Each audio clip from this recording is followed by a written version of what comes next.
예수님이 어떤 분이십니까?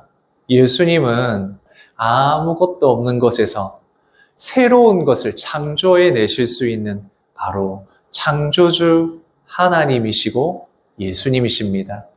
가나 혼인잔치에서 물이 포도주가 변한 것은 예수님이 하실 수 있는 능력은 무한하고 끝이 없다는 것을 보여주는 것입니다. 또한 결혼잔치에 꼭 필요한 포도주가 없었을 때에 바로 그 잔치를 회복하실 수 있는 분이 예수님이다라는 것을 우리에게 보여줍니다. 분명 이스라엘 백성들에게는 정결 예식을 치러야 되고 그래야 부정함이 없는 거룩함으로 잔치의 자리에 나아갈 수 있지만 예수님이 오셔서 더 이상 정결 예식이 없어도 정결 예식을 위한 물이 없어도 예수 그리스도를 믿음으로 말미암아 혼인잔치와 같은 이 잔치가 벌어진다. 예수님이 이 땅의 모든 사람들에게 하나님과 함께하는 결혼잔치를 베풀어 주신다. 이것을 우리에게 보여주셨습니다. 예수님께서 회복하시는 바로 그 일을 보여주신 것입니다. 우리가 출애굽을 통해서 배우고 나누었지만 하나님께서 시내산 언약을 통해서 하나님의 말씀대로 살아가라 라고 명하셨다면 그곳에서 이제 이스라엘 백성들이 잔치하고 먹고 마시면서 기뻐하고 난 뒤에 하나님은 이스라엘 백성들에게 성막을 짓도록 하셨습니다. 하나님의 말씀을 주시고 그 하나님의 말씀대로 그 하나님의 백성대로 살게 하셨다면 그 말씀을 이루어가는 것이 어떤 것인지를 성막을 통해서 보여줍니다. 하나님의 성막이 이스라엘 백성들 전체 한가운데 있어서 하나님의 백성들이 제사 드리고 또한 하나님이 임재하시는 것을 보면서 하나님의 백성답게 살아가는 삶, 말씀이 이루어지는 삶을 성막을 통해서 보여주시는 것입니다. 예수님이 이 땅에 오셔서 가나 혼인잔치를 통하여서 이 하나님의 백성들에게 주시는 잔치가 회복이 된다라고 하셨다면 오늘 말씀은 어떻게 회복이 되는가? 정말 혼인잔치가 회복되듯이 어떻게 예수님이 모든 것을 회복하시는지를 보여주는 사건이 바로 오늘 말씀에서 읽은 사건입니다. 그런데 이 성전에 대한 것이 마태, 마가, 누가 복음 같은 경우에는 예수님의 사역 후반부에 기록이 되어 있습니다. 예수님께서 사역하시는 그 후반부에 기록이 되어 있는데 요한복음에서는 이 사건을 가나 혼인잔치 바로 이어서 말씀하고 있습니다. 그것은 바로 예수님께서 어떤 분이신지를 우리에게 알려주기 위해서 성전을 통하여서 예수님이 어떤 분이신지를 알려주기 위해서 이렇게 기록이 되어 있다라고 볼 수가 있는 것입니다. 오늘 말씀에서 보면 이 사건이 일어난 날을 이렇게 표현하고 있습니다. 유대인의 유월절이 가까운지라 이렇게 말씀합니다. 사실 거기에 있는 모든 사람들은 유대인들이니 그냥 유월절이다라고 표현하면 될 텐데 여기 앞에다가 유대인이라는 말을 붙였습니다. 이 요한복음에서 유대인이라는 말을 붙이게 되면 부정적인 의미가 있습니다. 그들만을 위한, 그들의 욕심, 이런 의미로, 부정적인 의미로 유대인의 유월절이다라고 표현을 하고 있습니다. 사실 유월절은 이스라엘 백성들에게는 굉장히 중요한 절기입니다. 이 유월절은 넘어가다라는 의미가 있습니다. 이스라엘 백성들이 출애굽할 당시에 하나님의 심판이 애굽 전역을 죽음으로 이끌어갈 때에 하나님께서 이스라엘 백성들에게 어린 양의 피를 그 집의 문설주에 발라서 그 집이 하나님의 백성의 집이라면 그 하나님의 심판이 넘어갔다. 그래서 이 절기를 유월절이라고 부르는 것입니다. 이 유월절이 지나고 났을 때 애굽 백성들 그리고 애굽의 왕인 바로는 하나님의 심판을 받아서 죽음과 고통과 눈물의 그 소리가 가득했다면 유월절이 지났을 때 이스라엘 백성들은 드디어 우리가 구원받았다 하며 찬양과 감사와 기쁨의 노래가 울려 퍼지던 바로 그 유월절, 이 중요한 하나님 앞에 감사하고 기뻐하는 절기를 유대인의 유월절이다. 부정적인 의미를 사용하고 있습니다. 왜 그러느냐? 다음에 보면 알 수가 있습니다. 같이 말씀을 읽겠습니다. 성전 안에서 소와 양과 비둘기 파는 사람들과 돈 바꾸는 사람들이 앉아 있는 것을 보시고 예수님께서 유월절일 가까이 왔을 때 성전에 가셨는데 그 성전에 가보니 성전 안에서 장사하는 사람들이 있는 겁니다. 하나님 앞에 기도하는 소리가 아니라 소와 양과 염소의 소리가 들리는 것입니다. 돈 바꾸는 사람들이 돈을 바꾸고 있는 장사하는 모습이 부산한 그 모습이 이 성전 안에 있는 것입니다. 그것을 예수님이 보셨다는 것입니다. 이 성전 안에서 왜 이렇게 장사하는 사람이 있는가 우리가 그것을 생각을 해봐야 됩니다. 왜 그런 사람들이 있게 되냐 하면 이스라엘은 역사 가운데서 강대국들에 의해서 침략도 많이 당했고 나라가 없어진 적도 있습니다. 그럴 때마다 강대국들이 이 이스라엘 사람들을 노예로 잡아가기도 하고 강제로 이주시키기도 해서 많은 이스라엘 사람들이 세계에 흩어져 살아가고 있는 것입니다. 그렇게 살아가다가 다시 돌아온 백성들도 있지만 그렇지 않고 온 세계에 흩어져 살아가는 이스라엘 백성들도 있는 것입니다. 그 사람들이 신앙을 지키고 살아가니까 이 유월절, 절기가 되니 하나님의 성전이 있는 예루살렘으로 이 절기를 지키기 위해서 오게 되는 것입니다. 지금이야 뭐 비행기 타고 이러면 빨리 올 수 있지만 한 달, 두 달 멀리 있는 사람들이 와야 되는 겁니다. 와서 하나님 앞에 제사를 드려야 하는데 그 제사는 흠없는 제물을 드려야 합니다. 멀리서 소나 양이나 끌고 와서 흠없는 그 상태를 유지한다는 건 사실상 불가능합니다. 그래서 멀리서 오는 하나님의 백성들, 이스라엘 사람들을 위해서 아마 처음에는 선의로 시작을 했을 겁니다. 돈을 가지고 와서 그 흠없는 양이나 소를 그 성전에서 사서 그것을 하나님 앞에 제사 드릴 수 있도록 그렇게 만들어 놓았던 것입니다. 그러니까 이것을 사고 파는 일이 성전 안에 있었다는 겁니다. 또 말씀에서 보면 돈을 바꾸는 사람들이 있었다는 것이 나옵니다. 이 돈을 바꾼다, 동전을 바꾸는 것은 그 당시에 성전에 성전세를 헌금을 내게 되어 있는데 그 헌금을 내려고 보니 당시에 온 세상을 지배하고 있는 로마 사람들의 돈이 다 쓰일 것 아니겠습니까? 근데 로마 사람들의 돈에는 어떻게 되어 있느냐? 바로 로마 황제의 얼굴이 들어가 있고 그곳에는 이 로마 황제가 주인이시다. 이 로마 황제가 주님이다. 라고 적혀 있습니다. 그러니까 이 이스라엘 사람들 입장에서는 그렇게 적혀 있는 로마 황제가 적혀 있는 그 얼굴에 들어있는 돈을 성전을 새로 낼 수가 없는 겁니다. 그래서 어떻게 했느냐? 그걸 가져오면 그곳에서 알맞은 돈으로 바꾸어주고 성전에서 낼 수 있는 동전으로 바꾸어서 그것으로 헌금을 하게 된 것입니다.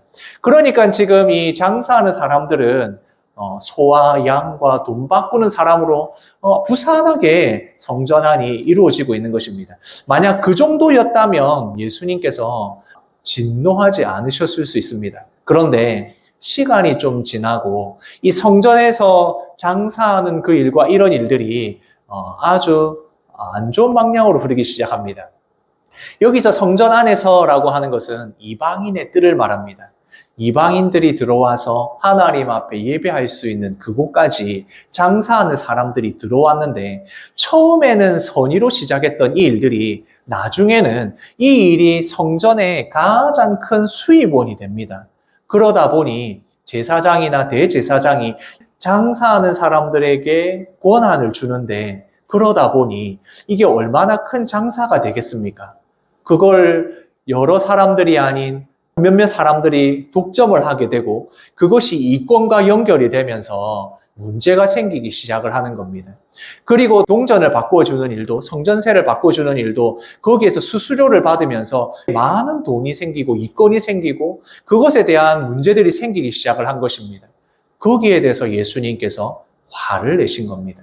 이 성전 안에서 해야 할 것은 하나님의 백성들이 하나님의 백성답게 살아가는 것을 교육받고 훈련받아서 이 매일매일의 삶 가운데서 이루어져야 되는 하나님의 말씀인데 그건 어디 갔는지 없고 이권과 욕심과 욕망과 권세와 권력과 이런 것들만 남아있는 장사하는 모습을 예수님이 보시게 된 것입니다.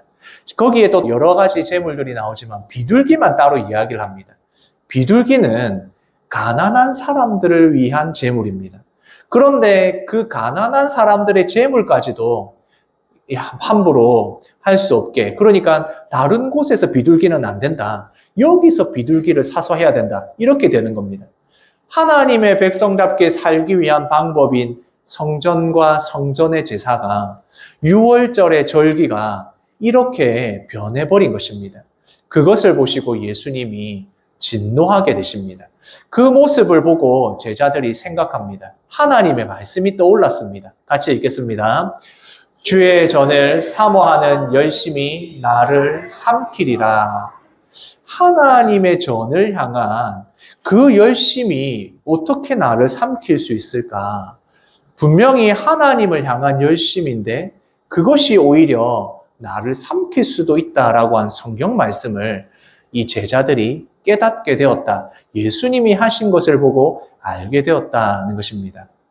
저도 그렇고 우리 성도님들도 그렇고 기도할 때 조심해야 될 것이 있습니다. 어떤 것을 조심해야 되느냐? 반드시 이루어져야 된다. 이 기도에 꼭 응답받아야겠다라고 생각하고 기도를 시작하면 실수할 수 있습니다. 어떤 실수가 일어나느냐? 내가 너무 간절히 원하게 기도하면 하나님이 응답하지 않으셨는데 꼭 응답받은 것처럼 느껴집니다. 그래서 열심히 기도해서 하나님이 주신다라고 믿고 내가 완전히 매달리면 된다, 이런 기도가 하게 되는 것입니다. 그러나 그렇게 기도하다 보면 하나님의 뜻이 우리에게 들려지는 것이 아니라 내 생각과 내 욕심으로 기도가 응답받은 것처럼 느껴집니다. 아, 그래, 이게 바로 사인이구나. 아, 이게 바로 하나님의 뜻이구나. 라는 생각으로 실수하게 됩니다. 하나님, 응답해 주신다고 했는데 왜 안 이루어졌습니까? 이렇게 다시 한번 기도해 보시면 그럴 때는 아마 이런 음성이 들리지 않을까 싶습니다. 네가 하고 싶다 했지 내가 언제 응답했니? 이렇게 응답받을 수도 있습니다. 기도할 때 나의 욕심과 나의 생각이 가득 차서 기도하면, 내가 반드시 이루어야겠다라고 생각하고 기도하면 이렇게 실수하게 되는 것입니다. 주의 전을 향한 열심이 나를 삼킬 수 있다는 것입니다. 우리는 신앙생활을 열심히 해야 되는 게 맞습니다. 열정적으로 해야죠. 하나님의 말씀대로 살기 위한 노력과 우리의 모든 것을 다해서 하는 게 맞습니다. 그런데 그 열심이 어디를 향하고 있는지를 잘 봐야 됩니다. 무작정 열심히 뛰기만 하면 되느냐? 그렇지 않습니다. 내가 열심히 반대 방향으로 뛰면 반대 방향으로 간 만큼 하나님과 멀어지는 것입니다. 제가 어릴 때 그런 기억이 납니다. 운동회를 하면 아이들, 초등학생들은 괜찮은데 유치원 되는 아이들은 꼭 그런 아이들이 그 수많은 아이들 중에 한 명 정도는 생깁니다. 준비 땅 했는데 앞을 향해서 뛰어가야 되는데 뒤로 뛰는 애가 꼭 한 명씩 있었습니다. 그러면 아무리 열심히 뛰어도, 아무리 열심히 해도 결승점에서 멀어지기만 하는 것입니다. 우리가 가져야 될 열심은 주를 향해, 주를 바라보고 나아가는 열심이어야 됩니다. 내가 지금 열심히 뛰다가 이게 진짜 하나님을 향한 열심이 맞는지 고민하고 생각하고 나아가야 됩니다. 그렇지 않으면 반대 방향으로 열심히 뛰어가면서 하나님, 내가 이렇게 열심히 하는데, 내가 이렇게 신앙생활 열심히 하는데 왜 응답이 없습니까? 왜 내 삶이 이렇습니까? 이렇게 되기 싫습니다. 주의 전을 향한 그 열심이 나를 삼키게 되는 것입니다. 이스라엘 백성들이 처음에 그랬겠습니까? 성전에 오는 사람들을 위해서. 이 이스라엘 백성들이 멀리서 오니까 그들을 위하여 시작한 이 일이, 그들의 열심이, 성전을 향한 열심이 그들을 삼키게 되고 그것에 대해서 예수님이 진노하시는 것입니다. 그래서 예수님께서 노끈으로 채찍을 만들어서 장사하는 사람들을 내쫓으시고 그 안에 소와 양과 염소들을, 비둘기 파는 사람들과 그 소와 양과 가축들을 내어 쫓으면서 말씀하십니다. 같이 읽겠습니다. 내 아버지의 집을 장사하는 집으로 만들지 말라. 예수님께서 말씀하십니다. 성전이라고 말하지 않고 주의 전이라고 말하지 않고 내 아버지의 집을, 예수님이 하나님이시고 삼위 하나님의 독생자이신 그 예수님이니 분명하게 말할 수 있는 것입니다. 내 아버지의 집을, 이 하나님의 집을 장사하는 곳으로 만들지 마라.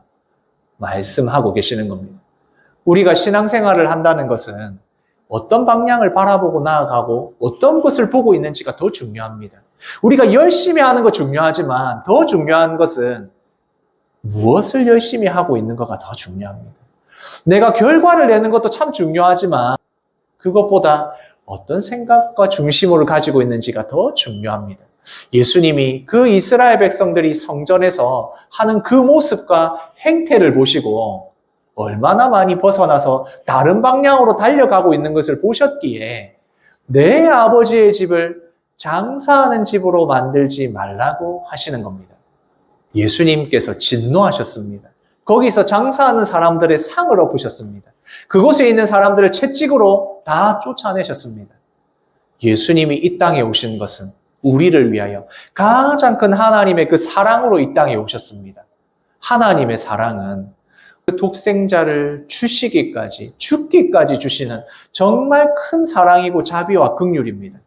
그러나 또한 죄를 보셨을 때엔 진노하고 그것에 대해서 심판하시는 분이 하나님이시기도 합니다. 바로 그 예수님이 진노하시는 이유입니다.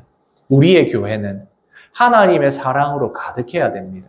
긍휼이 많아야 하고 다른 사람들의 허물을 덮어줄 줄 알아야 합니다. 그러나 죄를 못 본 채 하고 죄에 대해서도 아무렇지도 않게 넘어가는 것이 하나님의 사랑도 아니고 교회가 가져야 할 생각도 아닌 것입니다.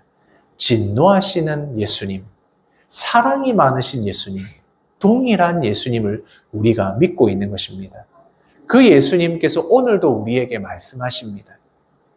성전을, 나의 집을, 예수 그리스도를 믿는 자들이 장사하는 곳으로 만들지 말라고 경고하고 계시는 것입니다. 그렇게 예수님께서 상을 엎으시고 장사하는 사람들을 쫓아내시니까 거기에 있는 사람들 중에 예수님에게 묻습니다. 같이 읽겠습니다. 내가 이런 일을 행하니 무슨 표적을 우리에게 보이겠느냐. 한자리 하고 있는 사람들이 나옵니다. 거기에서 성전과 관련 있는 사람들이 나와서 말합니다. 예수님에게 아니 이 일을 왜 하느냐? 어떤 표적을 우리에게 보여줄 수 있냐? 묻습니다. 표적은 그 사람이 어떤 사람인지를 나타내는 것입니다. 당신이 어떤 사람에게 이런 일을 하느냐? 묻습니다. 대제사장이 허락하였고 모든 이 성전의 지도자들과 나라의 지도자들이 허락한 성전에서 이 하는 일을 네가 무슨 자격으로 이렇게 하느냐라고 묻고 있는 것입니다. 하나님이신 예수님이 오셔서 성전에 하고 있는 이 행태가 잘못되었다고 지적을 하는데 소위 말하는 신앙 좋은 사람들, 영적인 지도자들이 예수님에게 와서 묻습니다. 무슨 자격으로 이런 일을 하느냐라고 묻는 것입니다. 그렇게 물었을 때 예수님께서 말씀하십니다. 같이 읽겠습니다. 너희가 이 성전을 헐라 내가 사흘 동안에 일으키리라. 예수님께서 무슨 자격으로 이렇게 하느냐라고 물었을 때 예수님이 말씀하십니다. 이 성전을 헐어라. 너희들이 헐어라. 그러면 내가 사흘 동안에 이 성전을 일으키겠다라고 말씀하십니다. 그렇게 말을 하니 거기에 있는 사람들이 당황하게 됩니다. 예수님께서 이 말씀을 하셨을 때에는 바로 성전된 예수 그리스도의 몸이 죽으시고 사흘 만에 다시 부활하실 것을 이야기하신 겁니다. 그런데 그곳에 있는 사람들은 아무도 이것이 무슨 말인지 못 알아듣습니다. 그래서 뭐라고 말하느냐? 아니, 이 성전을 짓는 데에 46년이라는 시간 동안에 걸려서 만들었는데 이 건축이 이렇게 오래 걸렸는데 겨우 3일 만에 짓는다고 이렇게 이야기를 하는 것입니다. 예수님께서는 부활하시고 다시 사시는 그 일을 말씀하시고 거기에 있는 사람들은 지금 있는 이 성전의 건물이 그렇게 된다고 라고 듣고 있는 것입니다. 분명 예수님이 하신 말씀은 사흘 동안에 일으키겠다라는 말씀인데 그 사흘 동안에 일으키겠다는 그 예수님의 말씀을 듣고 그곳에 있는 사람들은 소위 영적인 사람들, 그리고 잘 믿는다고 하는 사람들은 그 성전에 있는 건축물, 그 성전에 있는 건물이 헐어지고 다시 일으켜지는 것을 생각합니다. 그러나 예수님께서는 이제 이 성전의 기능은 끝났고 예수님께서 새로운 성전이 되실 것이다. 그 일이 이루어지는 것이 바로 예수님이 사흘 만에 부활하시는 그 일로 이루어진다라고 말씀하고 있는 것입니다. 영적인 것을 바라보는 사람들은 이것을 깨닫게 되겠지만 아닌 사람들은 46년 동안 지었던 건축물이 어떻게 사흘 만에 건축이 돼? 이렇게 달라지는 것입니다. 우리가 무엇을 보고 있느냐에 따라서 우리가 생각하는 것도 달라지고 우리가 듣고 있는 이 말도 달라지는 것입니다. 제가 하나님의 말씀을 지금 전하고 있지만 지금 이 말씀을 듣고 영적으로 깨달음이 오는 성령 충만함도 있을 수 있지만 반대일 수도 있다는 것입니다. 예수님께서 말씀하신 걸 그곳에 있는 사람들은 못 알아들은 것입니다. 성전의 역할이 무엇입니까? 하나님의 백성들이 이곳에 나와 하나님 앞에 제사를 드림으로 말미암아 하나님께 감사와 기쁨의 예배를 드리는 것이고 또한 죄를 지었을 때는 그 제물을 가지고 나와서 회개함으로 하나님의 백성답게 살아가는 삶, 매일매일의 삶에 교육받고 훈련받아서 하나님 백성, 하나님 말씀 들으며 사는 그것을 위하여 성전이 있는데 그 성전의 역할은 없고 성전에서 장사나 하면서 그 성전에 있는 건축물만 보면서 기뻐하고 영광을 돌리는 그 모습만 남은 것입니다. 그러면 더 이상의 이 성전은 그 기능을 잃어버린 것입니다. 아무리 화려하고 좋은 성전의 건물이 있어도 그것은 아무 의미가 없습니다. 하나님께서 임하시지 않은 성전, 하나님의 뜻에 벗어난 성전은 아무 의미가 없는 것입니다. 실제로 예루살렘의 성전은 그 이후에 형태를 알아볼 수 없을 정도로 다 허물어집니다. 로마가 예루살렘의 성전을 다 허물어버립니다. 벽돌과 벽돌 사이에 있는 금을 빼어내기 위해서 다 허물어버리고 아예 흔적조차 남아있지 않게 됩니다. 건축물이 아니라 그 건물 안에서 하는 그 기능이 더 중요한 것입니다. 하나님의 백성답게 살아가기 위해 필요한 것이 성전이지 그 성전이 있기 때문에 하나님의 백성이 되는 것이 아니다는 것입니다. 지금도 성전은 어느 곳에서 있지 않습니다. 건축물이 아닙니다. 예수 그리스도께서 새로운 성전이 되어주셨기에 사흘 만에 부활하신 그 예수 그리스도가 우리의 성전이 되어서 이제 우리의 살아가는 삶의 방식과 모든 것들을 살펴보고 계시기에 이제 그 기능이 옮겨가게 된 것입니다. 같이 함께 읽겠습니다. 죽은 자 가운데서 살아나신 후에야 제자들이 말씀하신 것을 기억하고 믿었더라. 그곳에 있는 그 어느 사람도 예수님이 하신 말씀을 못 알아들었습니다. 심지어 제자들도 예수님이 죽은 자 가운데서 부활하신 그 후에야 예수님이 바로 새로운 성전이구나. 이제 그 건축물이 아니라 예수 그리스도를 믿음으로 말미암아 우리가 거룩함을 입게 되고 하나님의 이 결혼잔치에 참여하게 되는구나. 예수님이 오셔서 이것을 이루셨구나. 그것을 제자들이 깨닫게 된 것입니다. 예수 그리스도를 믿는 우리 영대교회 성도님들, 예수 그리스도를 자랑하고자 하는 우리 성도님들, 예수님이 우리의 새 성전이 되어주셨습니다. 예수 그리스도를 믿음으로 말미암아 우리는 예수님께서 보여주신 그 구원의 길을 따라가는 사람들입니다. 그 믿음과 확신을 우리가 가지고 살아갈 때 무엇보다도 예배를 통하여서 받은 은혜를 삶 가운데 드러낼 때에 믿는 자로서 우리에게 말씀하신 그 뜻이 이루어지고 우리를 통하여 하나님의 말씀이 이루어지고 회복되고 이 잔치에 참여하는 우리 성도님들 되실 줄 믿습니다. 오늘 말씀을 통하여 세 가지를 생각하겠습니다. 같이 읽겠습니다. 예배의 주인은 예수님입니다. 이 예배의 주인은 저도 아니고 우리 성도님들도 아닙니다. 예수 그리스도께서 이 예배를 시작하게 하셨고 이 예배의 주인 되십니다. 예수 그리스도를 믿는 그 믿음으로 드리는 예배, 중심에서 예수 그리스도의 말씀대로 살아가고자 하는 그 예배를 주인 되신 예수님이 받아주십니다. 같이 읽겠습니다. 하나님이 주신 열심을 냅시다. 우리의 열심은 하나님의 뜻 안에 있어야 됩니다. 항상 우리의 방향을 조정해야 합니다.